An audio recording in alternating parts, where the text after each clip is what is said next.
Hello everyone, नमस्कार।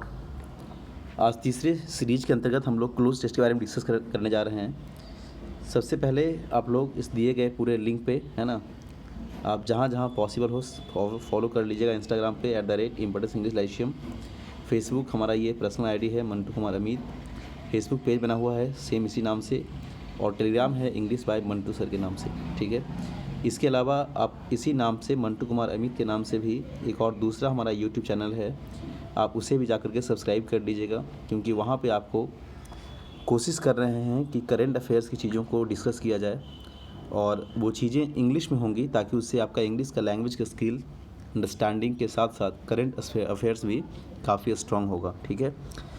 तो चलिए हम लोग आज स्टार्ट करते हैं क्लोज टेस्ट, और क्लोज टेस्ट को कैसे आप बेहतर तरीके से सॉल्व करते हैं, है ना, इसको जानते हैं। क्लोज टेस्ट सॉल्व करने के लिए सबसे ज़रूरी जो चीज़ें हैं, दो तीन बातों का ध्यान रखना काफ़ी ज़रूरी है। देखिए, सबसे पहली बात तो ये है कि आपको क्लोज टेस्ट हो या फिर फिलर टेस्ट हो, है ना, इन दोनों में ऑप्शन का एलिमिनेशन करना ज़्यादा बेहतर होता है। यानी आप कभी भी कौन सा आंसर होगा उससे अप्रोच करने के बजाय कौन कौन सा आंसर नहीं हो सकता है, यानी कौन कौन से वहाँ पे ऑप्शंस फिट नहीं बैठेंगे, उसको आप एलिमिनेट कर दीजिए। मतलब जो बच गया फिर आपका आंसर वही हो जाएगा, और वो बेस्ट तरीका है, ठीक है ना, कि आप सही आंसर का चुनाव वैसे कर सकते हैं। इसके अलावा कि जब भी आप क्लोज टेस्ट को बनाएंगे पढ़ेंगे तो हमेशा आपको ये बातों का ध्यान रखना पड़ेगा कि जहाँ पे ऑप्शन फिल करना है उसके आसपास की चीज़ों को हम पढ़ें, है ना, एक मतलब अंडरस्टैंडिंग हमारे पास उसकी होनी चाहिए, ठीक है, और उसके हिसाब से हमें फिर ऑप्शन पुट करना है। तो चलिए देखते हैं हम लोग। ये है आपका पहला क्लोज टेस्ट, पहले पढ़ते हैं फिर हम लोग देखते हैं one by one. Words give reality to life, यानी जो शब्द हैं वो लाइफ को क्या करता है, देखिए, ठीक है। Words give reality to life, यानी शब्द जो है हमारे जीवन की वास्तविकताओं को देते हैं। मतलब शब्द जो हैं वो जीवन की वास्तविकताओं के बारे में बताते हैं कि जीवन क्या है ना, या इसको ऐसे कहें कि जीवन की वास्तविकताओं का जो संबंध है वो शब्दों के माध्यम से ही व्यक्त किया जाता है। सम डू बेटर, यहाँ सम जो शब्द आया है वो किसके लिए आया है, वर्ड्स के लिए आया है। डू बेटर देन अदर्स, यानी कुछ जो शब्द हैं वो बेहतर होता है अन्य दूसरे शब्दों से, ठीक है। चलिए उसके देखिए क्या लिखा हुआ है, ऑफरिंग, ध्यान दीजिएगा, ऑफरिंग, ठीक है ना।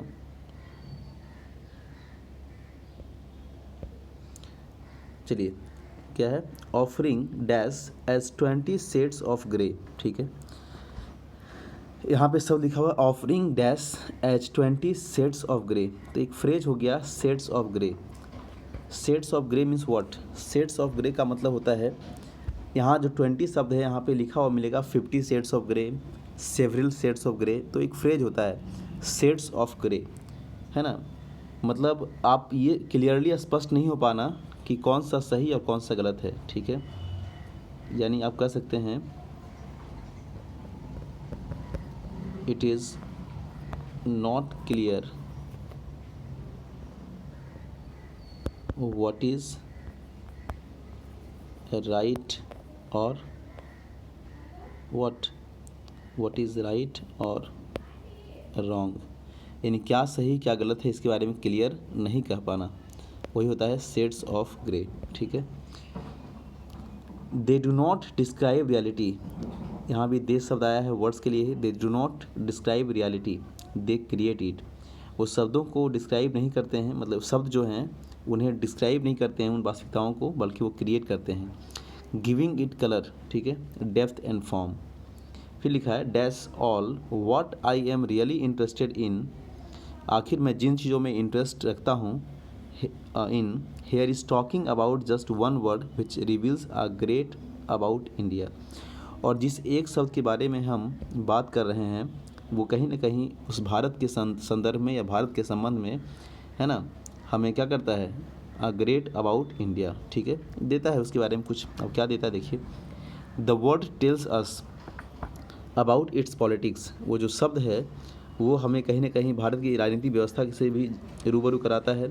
सोशल सेल्फ, है ना, सामाजिक रूप से जो है सेल्फ कहने का मतलब केवल अपने बारे में इंसान सोचता है, उसके बारे में बात कराता है। इट्स कम्युनिटीज़, है ना, एक समुदाय के बारे में भी दर्शाने का काम करता है। कहने का इस मतलब ये हुआ कि जो वर्ड जिसके बारे में बात यहाँ की जा रही है वो वर्ड क्या है ये पता नहीं है, but tells us about it's politics, है ना, it's social self and it's communities, ठीक है। Dash that word is not जुगाड़, वो शब्द जुगाड़ नहीं है बल्कि क्या है, इट्स क्लोज, लेकिन उसके करीब करीब है। बट द वर्ड इज़ मतलबी, लेकिन जो शब्द है वो क्या है, मतलबी। तो आप पूरे का सेंस समझ गए होंगे कि क्लोज टेस्ट में कहा जा रहा है कि शब्द जो है वो जीवन की वास्तविकताओं से रूबरू कराते हैं। कुछ शब्द अच्छे होते हैं, है ना, कुछ क्या सही क्या गलत है इसका स्पष्ट नहीं हो पाता है, ठीक है। कई बार वो शब्द जो है वास्तविक चीज़ों को डिस्क्राइब करने के बजाय वो उसको क्रिएट करते हैं, है ना। तो ये सारी चीज़ें आप समझ गए। तो वही लिखा था कि दैट वर्ड इज़ नॉट जुगाड़, दैट इज़ व्हाट, मतलबी, ठीक है। चलिए देखते हैं हम लोग सवाल नंबर 1 को। क्वेश्चन नंबर 1 देखते हैं। Words give reality to life, some do better than others, offering dash as 20 shades of grey, ठीक है। यानी क्या गलत और क्या सही है इन चीज़ों में डिफरेंस करना। तो डिफरेंस करने के लिए क्या हो जाएगा, डिस्टिंक्शन, न्यूएंस, हिंट या इम्प्लीकेशन। कौन सा बेहतर ऑप्शन हो सकता है बताइए। देखिए डिस्टिंक्शन का मतलब होता है स्पष्ट अंतर। डिस्टिंक्शन मीन्स क्या होता है, स्पष्ट अंतर। नुएंस का मतलब होता है सूक्ष्म या काफ़ी बारीकी से जो अंतर करते हैं, सूक्ष्म या बारीकी से जो अंतर होता है। हिंट का मतलब होता है इम्प्लाई, संकेत देना। और इम्प्लीकेशन का मतलब होता है इनडायरेक्टली सजेस्टेड, है ना, इनडायरेक्टली सजेस्टेड और सेड, यानी जो चीज़ अप्रत्यक्ष या परोक्ष रूप से कहा गया है, सुझाव दिया गया है, उसको हम इम्प्लीकेशन बोलते हैं, ठीक है। तो जब यहाँ पे लिख रहा था कि some do better than others, तो offering as 20 shades of grey, तो अलग अलग चीज़ों के बारे में जो बात करता है क्या सही क्या गलत है ना, तो उन चीज़ों में जो बहुत बारीकी से अंतर करेंगे हम लोग, वही चीज़ ना होगा यहाँ पे। तो बारीकी से अंतर करने क्या था, नुएंस था यहाँ पे, ठीक है। सही आंसर भी हो जाएगा। नेक्स्ट अगला क्वेश्चन है, they do not describe reality, ठीक है। अब देखिए ध्यान से, ऑप्शन पहले हटाइए, व्हाट्सो एवर और सम व्हाट। व्हाट्सो एवर का मतलब चाहे जो कोई भी, है ना, चाहे जो भी। सम व्हाट का मतलब होता है किसी के जैसा, लाइक के अर्थ में बात करते हैं हम लोग। सो ये भी एडवर्ब है, जस्ट भी क्या है, एडवर्ब है, ठीक है। क्या लिखा है, they do not dash describe reality. तो आप जानते हैं सो तो पर्पस की बात करता है ना। तो यहाँ कौन सा बेहतर ऑप्शन हो सकता है, they do not dash describe reality. वे जो हैं वो रियलिटी को डिस्क्राइब नहीं करते हैं, ठीक है। कॉमा आ गया तो याद करिए, कॉमा का सेंस कई बार बट का देता है, ठीक है। तो नॉट ओनली के बाद बट का सेंस आता है, तो जस्ट का मतलब ही क्या, जस्ट मीन्स ओनली, ठीक है। इसीलिए यहाँ जो कॉमा शब्द दिया था इसको बट के अर्थ में भी यूज़ कर सकते हैं। तो यहाँ जस्ट ऑप्शन आपका ज़्यादा बेहतर होगा, ठीक है। फिर लिखा है, देखिए ध्यान से, नेक्स्ट अगला क्वेश्चन की ओर बढ़ते हैं हम लोग। हमने हर स्लाइड में इसलिए लिखा है ताकि आसानी से चीज़ों को समझ सके आप, ठीक है। फिर क्या लिखा है, colour, depth and form dash all, ठीक है। अब अगर कंक्लूजन की बात करें तो हेंस है, तो हेंस भी कंक्लूजन दिखाता है, अतः, हेंस फोर्थ, बट, शो, ठीक है। ये तीनों कहीं ना कहीं कंक्लूजन या पर्पस को डिनोट करता है। लेकिन लिखा है what I am really interested in here is talking about just one word, ठीक है, which reveals a great about India, ठीक है। लेकिन हम जिसके बारे में बात कर रहे हैं, तो यहाँ पे एक शब्द लिखा है आगे ऑल। हालांकि यहाँ पे अगर ऐसा देखते हैं हम लोग तो एक फ्रेज होता है ऑल बट। ऑल बट का मतलब होता है ऑलमोस्ट या nearly. All but means what, almost या नियरली, ये होता है, एक फ्रेज होता है ऑल बट। लेकिन चूंकि ऑल तो यहाँ बाद में दिया गया है, तो फिर भी हमारा आंसर यहाँ पे बट इसीलिए होगा क्योंकि यहाँ कंट्रास्टिंग की बात कर रहा था। ये हमने आपको एक एडिशनल इन्फॉर्मेशन यहाँ दे दिया, ठीक है। चलिए, ये तीनों तो था पर्पस शो करने के लिए, बट कंट्रास्ट शो करने के लिए हम लोग बट की बात करते हैं। तो यहाँ हो जाएगा but all what I am really interested in here is talking about just one word which reveals a dash, है ना, क्या है, अबाउट इंडिया, ठीक है। चलिए ध्यान दीजिएगा क्वेश्चन नंबर 4 को, एक ही चीज़ काफ़ी बारीकी से देखना है आपको। देखिए यहाँ सब लिखा है one word which reveals a great about India. आपके दिमाग में तुरंत आ गया होगा सर यहाँ पे अमाउंट और क्वांटिटी तो नहीं करेंगे क्योंकि दोनों मात्रा दिखाता है, इससे कोई मतलब नहीं। या तो इन्फॉर्मेशन करेंगे या फिर डील करेंगे। देखिए, तो अ ग्रेट इन्फॉर्मेशन कहना भी गलत नहीं होता है, सही है, बट जब हम यहाँ पे इन्फॉर्मेशन करते हैं आंसर, तो जहाँ पे शब्द दिया है रिवील्स, वहाँ रिवील्स की जगह पे होना चाहिए था गिव्स, क्योंकि इन्फॉर्मेशन को हम देते हैं, तो ऐसा नहीं दिया हुआ, इसलिए यहाँ पे इन्फॉर्मेशन शब्द भी ऑप्शन नहीं होगा। ठीक है, तो ये तीनों ऑप्शन हट गया, अब बच गया डील। तो आप जानते हैं अ ग्रेट डील होता ही है ना। अ ग्रेट डील का मतलब काफ़ी ज़्यादा, उसके बारे में। तो एक फ्रेज होता है अ गुड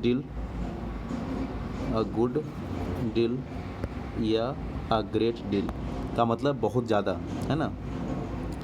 तो ही कह रहा है कि शब्द है विच रिवील्स, जो रिवील करता है a great deal about India, Bharat के बारे में बताता है बहुत ज़्यादा। ठीक है ना, उसको एक्सप्लेन करता है। फिर देखिए आगे क्या लिखा है 5 नंबर में, the word tells us about it's politics. वो वर्ड जो है वो भारत की पॉलिटिक्स के बारे में, उसके सोशल सेल्फ के बारे में, उसके कम्युनिटीज़ के बारे में बात करता है।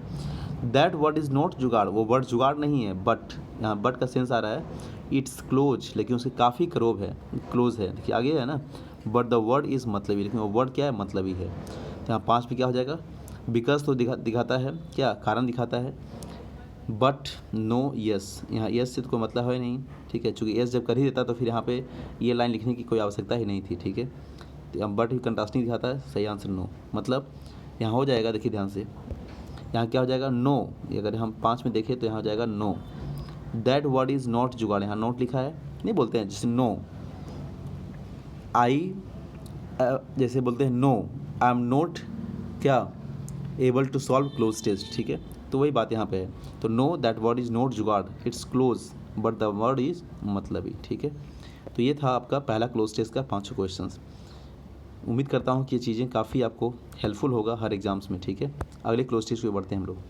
चलिए पहले क्लोज टेस्ट को समझते हैं बारीकी से, फिर हम लोग 1 बाय 1 क्वेश्चन देखते हैं। अगर क्लोज टेस्ट का आप ओवरव्यू पूरा दे देंगे एक बार बढ़िया से पूरा, ठीक है ना, तो क्वेश्चन करना आसान होता है, इसलिए थोड़ा सा समझिए। वंस अगेन डैश, है ना, मॉनसून सो विटल या वाइटल इसे पढ़ सकते हैं, to India's economic fortunes has left some states in shambles. देखिए सैम्बल्स जो शब्द है, सैम्बल्स का मतलब क्या होता है, नेगेटिव या पॉजिटिव वर्ड होता है, ये बताइए आप मुझे। तो आप कहेंगे सर सैम्बल्स जो शब्द होता है वो नेगेटिव को ही शो करता है ना। सैम्बल्स जो होता है वो क्या करता है, नेगेटिव को ही शो करता है। ठीक है, चलिए मतलब काफ़ी इसको कह सकते हैं अव्यवस्था की स्थिति में होना। ठीक है, डिसऑर्गेनाइज की स्थिति में होना, गड़बड़ स्थिति में होना, अस्त व्यस्त में होना, ऐसा है। तो once again dash monsoon so vital to India's economic fortunes has left some state in shambles, है ना, मतलब पूरे भारत के बहुत सारे राज्यों को क्या कर दिया, अस्त व्यस्त कर दिया, यानी काफ़ी ज़्यादा मतलब उसको बिगाड़ के रख दिया। ठीक है, तो क्या कैसा मानसून, आ रैपिड मानसून। चूँकि देखिए यहाँ ए लिखा हुआ है तो यहाँ पे आप पक्का है कि जो भी वर्ड आएगा उसका पहला लेटर क्या होगा, कॉन्सोनेंट होगा। सारे ऑप्शन कॉन्सोनेंट हैं तो ऑप्शन ऐसे छट नहीं सकता है। आ रैपिड मानसून, आ ह्यूज मानसून, थंडर मानसून और विग्रस मानसून। देखिए थंडर तो होता है बिजली के लिए, जो बिजली गड़गड़ाता है, चमकता है ना, कट गया। मानसून कभी भी ह्यूज की नहीं हो सकता है, क्योंकि ह्यूज तो आप कोई साइज़ की बात करते हैं। रैपिड मानसून, देखिए मानसून तेज़ी से आता है, ठीक है, बट उसके लिए रैपिड शब्द का यूज़ करना गलत है। तो कैसा मानसून, विग्रस मानसून, मतलब वैसा मानसून जिसमें काफ़ी गति भी है और ऊर्जा भी है, मतलब बहुत ज़्यादा। ठीक है, अब इसको आप नेगेटिव में भी समझ सकते हैं, पॉजिटिव में समझ सकते हैं। कई बार मानसून जब ज़रूरत होता है हमारे देश में, किसानों के लिए बोलते हैं ना कि मानसून में प्रवेश कर रहा है, ठीक है, धान का बुआई करने का समय आ रहा है, तो उनके लिए अच्छा है। लेकिन अगर उस मानसून से बारिश काफ़ी ज़्यादा हो गया तो पूरा जीवन अस्त व्यस्त हो जाता है, तो ये लिखा है सैम्बल्स। ठीक है, नेक्स्ट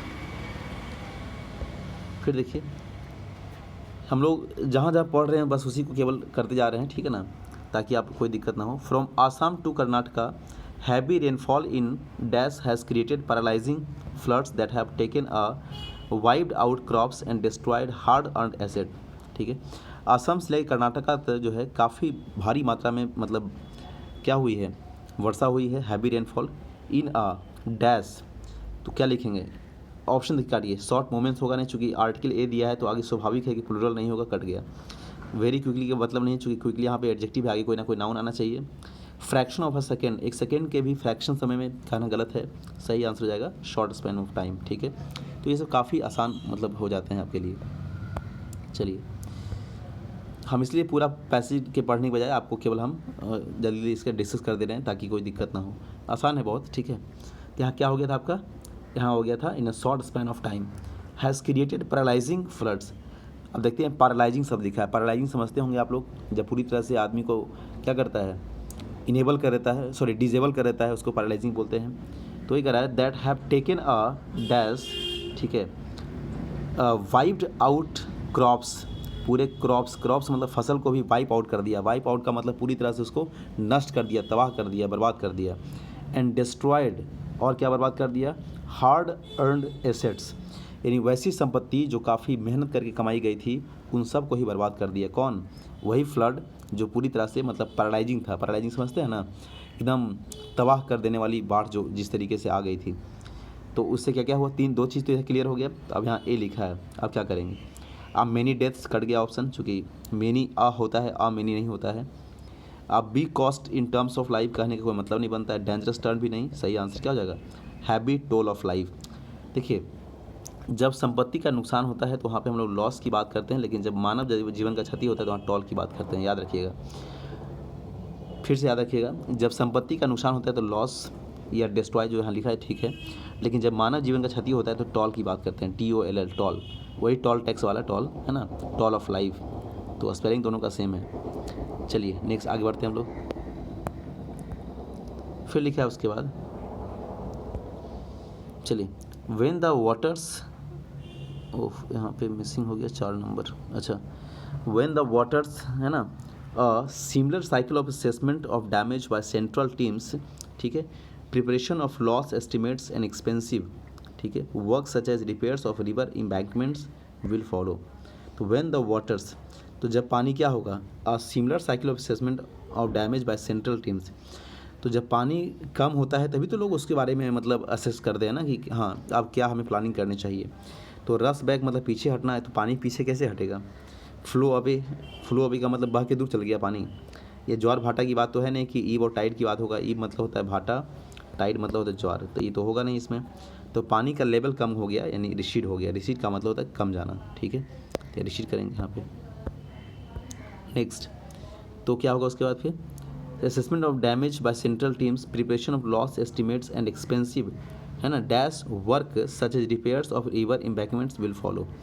तो ये सारी चीज़ें की जाएगी, मतलब जो तटबंध है वो बनाए जाएंगे है ना, नदियों को बाढ़ से बचाने के लिए उसके तटबंध को रिपेयर करना होगा। जितना भी ज़रूरी चीज़ है वो सब कुछ किया जाएगा। तो क्या किया जाएगा, रिजुवेनेट किया जाएगा, रिक्लेमेशन किया जाएगा, रेनोवेशन या रिस्टोरेशन। ठीक है, रिजुवेनेशन का मतलब क्या होता है, जब किसी चीज़ को नई अवस्था में फिर से ले आते हैं हम लोग तो रिजुवेनेट करते हैं। स्पेशली ये टर्म जो होता है ना, मतलब एनर्जाइज होने के सेंस में होता है, रिजुवेनेशन एनर्जाइज के सेंस में। रिक्लेमेशन तो यहाँ पे कोई मतलब बनता नहीं है। रेनोवेशन तो होता है वही इनोवेशन, रेनोवेट करना, उसको फिर से बनाना। तो इन सारी चीज़ों को हम क्या करेंगे, रिस्टोर करेंगे, रिस्टोरेशन, ठीक है ना। चलिए, तो सही आंसर हो जाएगा रेस्टोरेशन। तो यही था आपका 2 क्लोज टेस्ट। आप मुझे जब ये पूरा का पूरा सॉल्व करते हैं है ना, तो सॉल्व करने के बाद टेलीग्राम पे जो ग्रुप बना हुआ है उसमें आप चाहें तो अपना आंसर भी भेज सकते हैं, बहुत सारे लोग भेजते भी हैं, ठीक है। और ये पूरा का पूरा वीडियो अच्छे से पढ़िएगा, देखिएगा, ताकि प्रैक्टिस आपका बना रहे, ठीक है।